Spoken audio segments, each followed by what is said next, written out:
హైదరాబాద్ నగరంలో ఇప్పటికే కొత్త ఫ్లైఓవర్లు, అండర్ పాస్లు అందుబాటులోకొచ్చాయి. పెరుగుతున్న ట్రాఫిక్ రద్దీ దృష్ట్యా ప్రభుత్వం వీటిని నిర్మించి అందుబాటులోకి తీసుకొచ్చింది. మరికొన్ని ఫ్లైఓవర్లు, అండర్ పాస్లు కూడా నిర్మాణ దశలో ఉన్నాయి.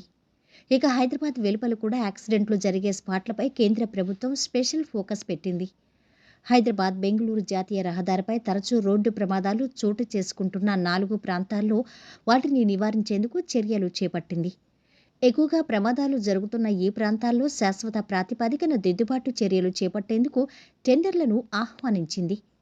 ఈ జాతీయ రహదారిపై తెలంగాణలోని పరిధిలోని పెబ్బేరు, కనిమెట్ట, అమడబాకుల, తోమాలపల్లి వద్ద జంక్షన్లు ఉన్నాయి. ఒకవైపు నుంచి మరోవైపుకు వెళ్లేందుకు జాతీయ రహదారిని దాటడం ఒక్కటే మార్గం. ఈ నేపథ్యంలో ఇక్కడ తరచుగా యాక్సిడెంట్లు చోటు చేసుకుంటున్నాయి. దీంతో పలువురు ప్రాణాలు కోల్పోతున్నారు. అవసరమైన చర్యలు చేపట్టాలని కొన్నేళ్లుగా ప్రజలు గగ్గోలు పెడుతున్న టెంపరరీ చర్యలతోనే కేంద్రం రవాణా, జాతీయ రహదారుల మంత్రిత్వ శాఖ ఇప్పటి వరకు నెట్టుకొచ్చింది. ప్రస్తుతం ఇది 4వ లైన్ రోడ్డు కాగా వచ్చే ఏడాదిలో 6 వరుసలకు విస్తరించాలని కేంద్రం ఇప్పటికే నిర్ణయించింది. అందుకు సంబంధించిన ప్రాతిపదిక కసరత్తును కూడా పూర్తి చేసింది. భారత్మాల పరియోజన 2లో ఈ రహదారిని విస్తరణ చేపట్టాలని నిర్ణయించింది. భారత్మాల పరియోజన 2లో ఈ రహదారి విస్తరణ చేపట్టాలని నిర్ణయించింది. ఆలోగానే దిద్దుబాటు చర్యలు చేపట్టేందుకు గాను అధ్యయనం చేసింది.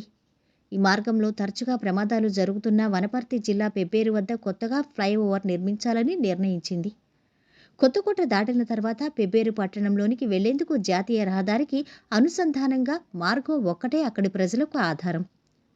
జాతీయ రహదారి మీదుగా వేగంగా వచ్చే వాహనాలతో ట్రాఫిక్ రద్దీపాటు ప్రమాదాలు చోటు చేసుకుంటున్నాయి. ఈ పరిస్థితిని చక్కదిద్దేందుకు తీసుకోవాల్సిన చర్యలపై అధికారులు చేపట్టిన సర్వేలో ఫ్లైఓవర్ నిర్మాణం ఒక్కటే మార్గమని గుర్తించారు.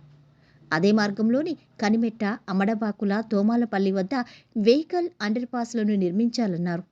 వేర్వేరు ప్రాంతాల్లో ఈ జాతీయ రహదారి పరిధిలోనే ఆయా గ్రామాలు కూడా ఉన్నాయి. ఈ రోడ్డు గుండానే ఆయా గ్రామాల ప్రజలు రాకపోకలు సాగించాల్సి ఉండటంతో ప్రమాదాలు జరుగుతున్నాయి. ఈ నేపథ్యంలో రహదారికి ఇరువైపులా ఉన్న మార్గాలను కలుపుతూ వీయూపీఏలను నిర్మించాలని నిర్ణయించారు. ఫ్లైఓవర్, అండర్ పాస్లను నిర్మించేందుకు 121 కోట్ల వ్యయమవుతుందని అధికారులు అంచనా వేశారు. ఈ మార్గాన్ని 6 వరుసలకు విస్తరించనున్న నేపథ్యంలో తదనుగుణంగా ఫ్లైఓవర్, అండర్ పాస్ల నిర్మాణం చేపట్టాలని నిర్ణయించారు. 18 నెలల వ్యవధిలో ఈ నిర్మాణాలను పూర్తి చేయాల్సి ఉంటుంది. ఆయా నిర్మాణాల కోసం కేంద్ర రవాణా, జాతీయ రహదారుల మంత్రిత్వ శాఖ టెండర్లు ఆహ్వానించింది. ఎంపికైన కాంట్రాక్టర్లు ఆయా నిర్మాణాలను 5 ఏళ్ల పాటు నిర్వహించాలనే నిబంధనను రూపొందించింది. టెండర్ల దాఖలు చేసేందుకు ఫిబ్రవరి 20వ తేదీ తుది గడువుగా నిర్ణయించారు. కాగా ఈ ఫ్లైఓవర్, అండర్ పాస్లతో రోడ్డు ప్రమాదాలు, ట్రాఫిక్ రద్దీ తగ్గుతుందని ఆయా గ్రామాల ప్రజలు హర్షం వ్యక్తం చేస్తున్నారు.